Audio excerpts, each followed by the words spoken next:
شروع اللہ کا نام لے کر جو بڑا مہربان نہایت رحم والا ہے۔ طاسین، یہ قرآن یعنی کتاب روشن کی آیتیں ہیں، مومنوں کے لیے ہدایت اور بشارت ہے، وہ جو نماز پڑھتے اور زکوٰۃ دیتے ہیں اور وہ آخرت کا بھی یقین رکھتے ہیں۔ جو لوگ آخرت پر ایمان نہیں رکھتے، ہم نے ان کے اعمال ان کے لیے آراستہ کر دیے ہیں تو وہ بھٹکتے پھر رہے ہیں۔ یہی لوگ ہیں جن کے لیے برا عذاب ہے اور وہ آخرت میں بھی بہت نقصان اٹھانے والے ہیں۔ اور تم کو یہ قرآن اس حکیم و علیم کی طرف سے عطا کیا جاتا ہے۔ جب موسیٰ نے اپنے گھر والوں سے کہا کہ میں نے آگ دیکھی ہے، میں وہاں سے رستے کا پتہ لاتا ہوں یا کوئی شعلہ یعنی ایک انگارہ تمہارے پاس لاتا ہوں تاکہ تم آگ تاپو۔ جب موسیٰ اس کے پاس آئے تو ندا آئی کہ وہ جو آگ میں تجلی دکھاتا ہے بابرکت ہے، اور وہ جو آگ کے ارد گرد ہے، اور اللہ جو تمام عالم کا پروردگار ہے پاک ہے۔ اے موسیٰ، میں اللہ ہوں، عزت والا، حکمت والا، اور اپنی لاٹھی ڈال دو۔ سو جب اسے دیکھا تو اس طرح حرکت کر رہی تھی گویا سانپ ہے، تو پیٹ پھیر کر بھاگے اور پیچھے مڑ کر نہ دیکھا۔ فرمایا، اے موسیٰ ڈرو مت، میرے پاس پیغمبر ڈرا نہیں کرتے۔ ہاں، جس نے ظلم کیا پھر برائی کے بعد اسے نیکی سے بدل دیا تو میں بخشنے والا مہربان ہوں۔ اور اپنا ہاتھ اپنے گریبان میں ڈالو، بے عیب سفید و روشن نکلے گا۔ ان 2 معجزوں کے ساتھ جو 9 معجزوں میں داخل ہیں فرعون اور اس کی قوم کے پاس جاؤ کہ وہ بدکردار لوگ ہیں۔ پھر جب ان کے پاس ہماری روشن نشانیاں پہنچیں تو کہنے لگے یہ کھلا جادو ہے، اور بے انصافی اور غرور سے ان کو ماننے سے انکار کیا، جبکہ ان کے دل ان کو مان چکے تھے۔ سو دیکھ لو کہ فساد کرنے والوں کا انجام کیسا ہوا۔ اور ہم نے داؤد اور سلیمان کو علم بخشا، اور انہوں نے کہا کہ اللہ کا شکر ہے جس نے ہمیں اپنے بہت سے مومن بندوں پر فضیلت دی۔ اور سلیمان داؤد کے قائم مقام ہوئے اور کہنے لگے کہ لوگوں، ہمیں اللہ کی طرف سے پرندوں کی بولی سکھائی گئی ہے اور ہر چیز عنایت فرمائی گئی ہے، بے شک یہ اس کا خاص فضل ہے۔ اور سلیمان کے لیے جنوں اور انسانوں اور پرندوں کے لشکر جمع کیے گئے اور پھر ان کی جماعتیں بنائی گئیں، یہاں تک کہ جب چیونٹیوں کے میدان میں پہنچے تو ایک چیونٹی نے کہا کہ چیونٹیوں، اپنے اپنے بلوں میں داخل ہو جاؤ، ایسا نہ ہو کہ سلیمان اور اس کے لشکر تم کو کچل ڈالیں اور ان کو خبر بھی نہ ہو۔ تو وہ اس کی بات سے ہنس پڑے اور کہنے لگے کہ اے پروردگار، مجھے توفیق عنایت کر کہ جو احسان تو نے مجھ پر اور میرے ماں باپ پر کیے ہیں ان کا شکر کروں اور ایسے نیک کام کروں کہ تو ان سے خوش ہو جائے، اور مجھے اپنی رحمت سے اپنے نیک بندوں میں داخل فرما۔ اور جب انہوں نے پرندوں کا جائزہ لیا تو کہنے لگے کیا سبب ہے مجھے ہدہد نظر نہیں آتا؟ کیا کہیں غائب ہو گیا ہے؟ میں اسے سخت سزا دوں گا یا ذبح کر ڈالوں گا یا میرے سامنے اپنی بے قصوری کی واضح دلیل پیش کرے۔ ابھی تھوڑی دیر ہوئی تھی کہ ہدہد آ موجود ہوا اور کہنے لگا کہ مجھے ایک ایسی چیز معلوم ہوئی ہے جس کی آپ کو خبر نہیں، اور میں آپ کے پاس ملک سبا سے ایک یقینی خبر لے کر آیا ہوں۔ میں نے ایک عورت دیکھی کہ ان لوگوں پر حکومت کرتی ہے اور ہر چیز اسے میسر ہے، اور اس کا ایک شاندار تخت ہے۔ میں نے دیکھا کہ وہ اور اس کی قوم اللہ کو چھوڑ کر آفتاب کو سجدہ کرتے ہیں، اور شیطان نے ان کے اعمال انہیں آراستہ کر دکھائے ہیں اور ان کو رستے سے روک رکھا ہے، پس وہ رستے پر نہیں آتے، اور نہیں سمجھتے ہیں کہ اللہ کو جو آسمانوں اور زمین میں چھپی چیزوں کو ظاہر کر دیتا اور تمہارے پوشیدہ اور ظاہر اعمال کو جانتا ہے، کیوں سجدہ نہ کریں؟ اللہ کے سوا کوئی عبادت کے لائق نہیں، وہی عرش عظیم کا مالک ہے۔ چونکہ آیت سجدہ تلاوت کی گئی ہے لہذا سامعین پر سجدہ واجب ہے۔ سلیمان نے کہا اچھا، ہم دیکھیں گے تو نے سچ کہا ہے یا تو جھوٹا ہے۔ یہ میرا خط لے جا اور اسے ان کی طرف ڈال دے، پھر ان کے پاس سے ہٹ جانا اور دیکھنا کہ وہ کیا جواب دیتی ہیں۔ ملکہ نے کہا کہ دربار والوں، مجھ تک ایک نامہ گرامی پہنچایا گیا ہے، وہ سلیمان کی طرف سے ہے، اور مضمون یہ ہے کہ شروع اللہ کا نام لے کر جو بڑا مہربان نہایت رحم والا ہے، بعد اس کے یہ کہ مجھ سے سرکشی نہ کرو اور مطیع و فرمانبردار ہو کر میرے پاس چلے آؤ۔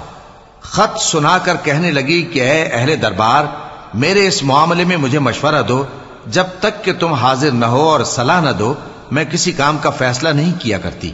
وہ بولے کہ ہم بڑے زوراور اور سخت جنگجو ہیں اور حکم آپ کے اختیار میں ہے، تو جو حکم دیجیے گا اس کے انجام پر نظر کر لیجیے گا۔ اس نے کہا کہ بادشاہ جب کسی شہر میں داخل ہوتے ہیں تو اس کو تباہ کر دیتے ہیں اور وہاں کے عزت والوں کو ذلیل کر دیا کرتے ہیں، اور اسی طرح یہ بھی کریں گے۔ اور میں ان کی طرف کچھ تحفہ بھیجتی ہوں اور دیکھتی ہوں کہ قاصد کیا جواب لاتے ہیں۔ پس جب قاصد سلیمان کے پاس پہنچا تو سلیمان نے کہا، کیا تم مجھے مال سے مدد دینا چاہتے ہو؟ سو جو کچھ اللہ نے مجھے عطا فرمایا ہے وہ اس سے کہیں بہتر ہے جو تمہیں دیا ہے۔ حقیقت یہ ہے کہ اپنے تحفے سے تم ہی خوش ہوتے ہوگے۔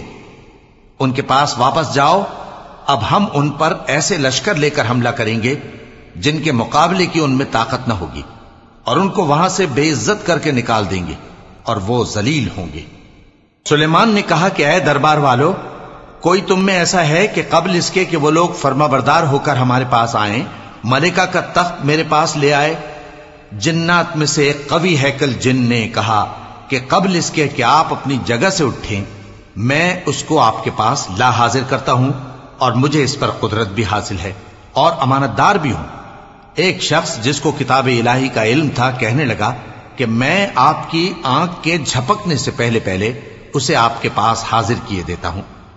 جب سلیمان نے تخت کو اپنے پاس رکھا ہوا دیکھا تو کہا کہ یہ میرے پروردگار کا فضل ہے تاکہ مجھے آزمائے کہ میں شکر کرتا ہوں یا کفران نعمت کرتا ہوں، اور جو شکر کرتا ہے تو اپنے ہی فائدے کے لیے شکر کرتا ہے، اور جو ناشکری کرتا ہے تو میرا پروردگار بے نیاز ہے، کرم کرنے والا ہے۔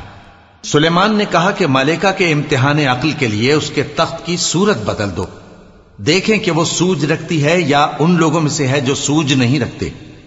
پھر جب وہ آ پہنچی تو پوچھا گیا کہ کیا آپ کا تخت بھی اسی طرح کا ہے؟ اس نے کہا کہ یہ تو گویا ہو بہو وہی ہے، اور ہم کو اس سے پہلے ہی سلیمان کی عظمت و شان کا علم ہو گیا تھا، اور ہم فرما بردار ہیں۔ اور وہ جو اللہ کے سوا دوسروں کی پرستش کرتی تھی، سلیمان نے اس کو اس سے منع کیا کہ وہ کافروں میں سے تھی۔ اس کے بعد اس سے کہا گیا کہ محل میں چلیے۔ جب اس نے اس کے فرش کو دیکھا تو اسے پانی کا حوض سمجھا اور کپڑا اٹھا کر اپنی پنڈلیاں کھول دی۔ سلیمان نے کہا، یہ ایسا محل ہے جس کے نیچے بھی شیشے جڑے ہوئے ہیں۔ وہ بول اٹھی کہ پروردگار، میں اپنے آپ پر ظلم کرتی رہی تھی، اور اب میں سلیمان کے ساتھ اللہ رب العالمین پر ایمان لاتی ہوں۔ اور ہم نے سمود کی طرف ان کے بھائی صالح کو بھیجا کہ اللہ کی عبادت کرو، تو وہ دو فریق ہو کر آپس میں جھگڑنے لگے۔ صالح نے کہا کہ اے قوم، تم بھلائی سے پہلے برائی کے لیے کیوں جلدی کرتے ہو، اور اللہ سے بخشش کیوں نہیں مانگتے تاکہ تم پر رحم کیا جائے؟ وہ کہنے لگے کہ تم اور تمہارے ساتھی ہمارے لیے برا شگون ہیں۔ صالح نے کہا کہ تمہاری بدشگونی اللہ کے پاس ہے، بلکہ تم ایسے لوگ ہو جن کی آزمائش کی جاتی ہے۔ اور شہر میں 9 شخص تھے جو ملک میں فساد کیا کرتے تھے اور اصلاح سے کام نہیں لیتے تھے۔ کہنے لگے کہ اللہ کی قسم کھاؤ کہ ہم رات کو اس پر اور اس کے گھر والوں پر شبخون ماریں گے، پھر اس کے وارثوں سے کہہ دیں گے کہ ہم تو اس کے گھر والوں کے موقع ہلاکت پر تھے ہی نہیں، اور ہم سچ کہتی ہیں۔ اور وہ ایک چال چلے، اور ہم نے بھی ایک تدبیر کی، اور ان کو کچھ خبر نہ ہوئی۔ تو دیکھ لو کہ ان کی چال کا انجام کیسا ہوا۔ ہم نے ان کو اور ان کی قوم سب کو ہلاک کر ڈالا۔ اب ان کے یہ گھر ان کے ظلم کے سبب تلپٹ پڑے ہیں۔ جو لوگ علم رکھتے ہیں ان کے لیے اس میں نشانی ہے، اور جو لوگ ایمان لائے اور ڈرتے تھے ان کو ہم نے نجات دی۔ اور لوط کو یاد کرو جب انہوں نے اپنی قوم سے کہا کہ تم بے حیائی کے کام کیوں کرتے ہو جبکہ تم دیکھتے ہو؟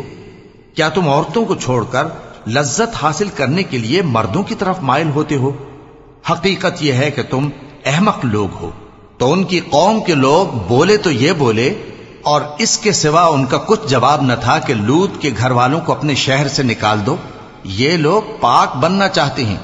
تو ہم نے ان کو اور ان کے گھر والوں کو نجات دی، مگر ان کی بیوی کہ اس کی نسبت ہم نے مقرر کر رکھا تھا کہ وہ پیچھے رہنے والوں میں ہوگی۔ اور ہم نے ان پر مے برسایا، سو جو مے ان لوگوں پر برسا جن کو متنبع کر دیا گیا تھا برا تھا۔ کہہ دو کہ سب تعریف اللہ ہی کے لیے ہے، اور اس کے ان بندوں پر سلام ہے جس کو اس نے منتخب فرمایا۔ بھلا اللہ بہتر ہے یا وہ جن کو یہ اس کا شریک بناتے ہیں؟ بھلا کس نے آسمانوں اور زمین کو پیدا کیا اور کس نے تمہارے لیے آسمان سے پانی برسایا؟ پھر ہم نے اس سے سرسبز باغ اگائے، تمہارا کام تو نہ تھا کہ تم ان کے درختوں کو اگاتے؟ تو کیا اللہ کے ساتھ کوئی اور بھی معبود ہے؟ ہرگز نہیں، بلکہ یہ لوگ رستے سے الگ ہو رہے ہیں۔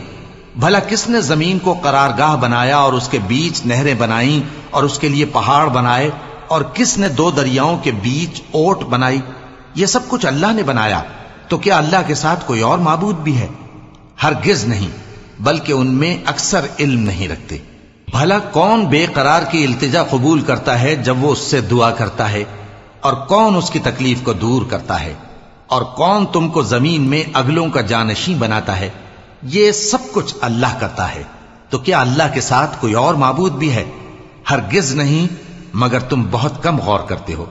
بھلا کون تم کو جنگل اور دریا کے اندھیروں میں رستہ بتاتا، اور کون ہواؤں کو اپنی رحمت کے آگے خوشخبری بنا کر بھیجتا ہے؟ یہ سب کچھ اللہ کرتا ہے، تو کیا اللہ کے ساتھ کوئی اور معبود بھی ہے؟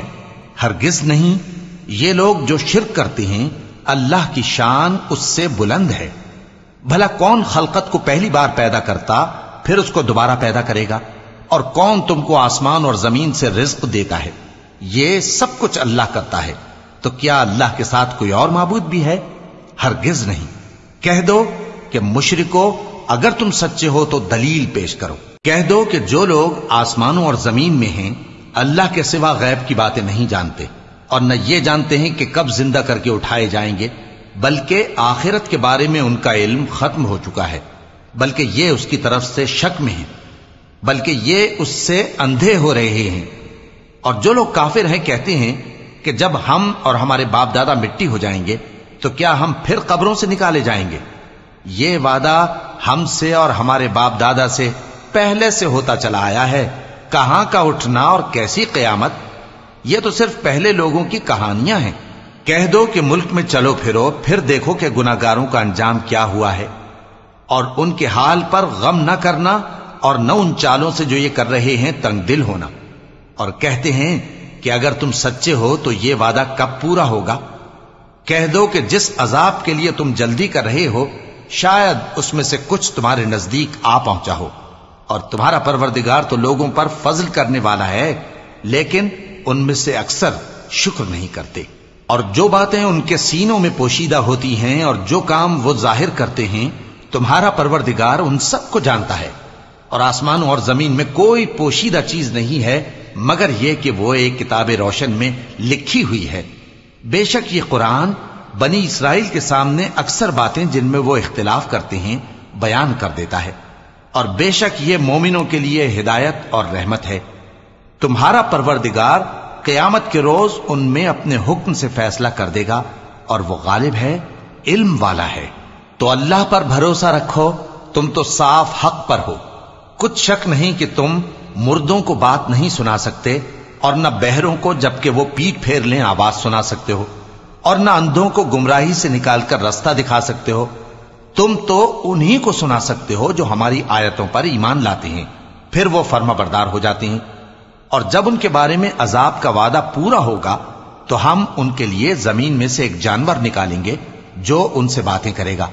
یہ ہم اس لیے کریں گے کہ لوگ ہماری آیتوں پر ایمان نہیں لاتے تھے۔ اور جس روز ہم ہر امت میں سے ایک بڑے گروہ کو جمع کریں گے جو ہماری آیتوں کی تکذیب کرتے تھے، پھر ان کی جماعت بندی کی جائے گی، یہاں تک کہ جب سب آ جائیں گے تو اللہ فرمائے گا کہ کیا تم نے میری آیتوں کو جھٹلا دیا تھا، حالانکہ تم نے اپنے علم سے ان کا احاطہ تو کیا ہی نہ تھا؟ بھلا تم کیا کرتے رہتے تھے؟ اور ان کے ظلم کے سبب ان کے حق میں وعدہ عذاب پورا ہو کر رہے گا تو وہ بول بھی نہ سکیں گے۔ کیا انہوں نے نہیں دیکھا کہ ہم نے رات کو اس لیے بنایا ہے کہ اس میں آرام کریں، اور دن کو روشن بنایا ہے کہ اس میں کام کریں؟ بے شک اس میں مومن لوگوں کے لیے نشانیاں ہیں۔ اور جس روز سور پھونکا جائے گا تو جو لوگ آسمانوں میں اور جو زمین میں ہیں سب گھبرا اٹھیں گے مگر وہ جسے اللہ چاہے، اور سب اس کے پاس عاجز ہو کر چلے آئیں گے۔ اور تم پہاڑوں کو دیکھتے ہو تو خیال کرتے ہو کہ مضبوط جمے ہوئے ہیں، مگر وہ اس روز اس طرح اڑتے پھریں گے جیسے بادل۔ یہ اللہ کی کاریگری ہے جس نے ہر چیز کو مضبوط بنایا، بے شک وہ تمہارے سب افعال سے باخبر ہے۔ جو شخص نیکی لے کر آئے گا تو اس کے لیے اس سے بہتر بدلہ تیار ہے، اور ایسے لوگ اس روز گھبراہٹ سے بے خوف ہوں گے، اور جو برائی لے کر آئے گا تو ایسے لوگ اوندھے منہ دوزخ میں ڈال دیے جائیں گے۔ تم کو تو انہی اعمال کا بدلہ ملے گا جو تم کرتے رہے ہو۔ کہہ دو مجھ کو یہی ارشاد ہوا ہے کہ اس شہر مکہ کے مالک کی عبادت کروں جس نے اس کو محترم بنایا ہے، اور ہر چیز اسی کی ہے، اور مجھے یہ بھی حکم ہوا ہے کہ میں فرما بردار رہوں، اور یہ بھی کہ قرآن پڑھا کروں۔ اب جو شخص راہ راست اختیار کرتا ہے تو اپنے ہی فائدے کے لیے اختیار کرتا ہے، اور جو گمراہ رہتا ہے تو کہہ دو کہ میں تو صرف خبردار کرنے والا ہوں۔ اور کہو کہ اللہ کا شکر ہے وہ تم کو عنقریب اپنی نشانیاں دکھائے گا تو تم ان کو پہچان لو گے، اور جو کام تم کرتے ہو تمہارا پروردگار ان سے بے خبر نہیں ہے۔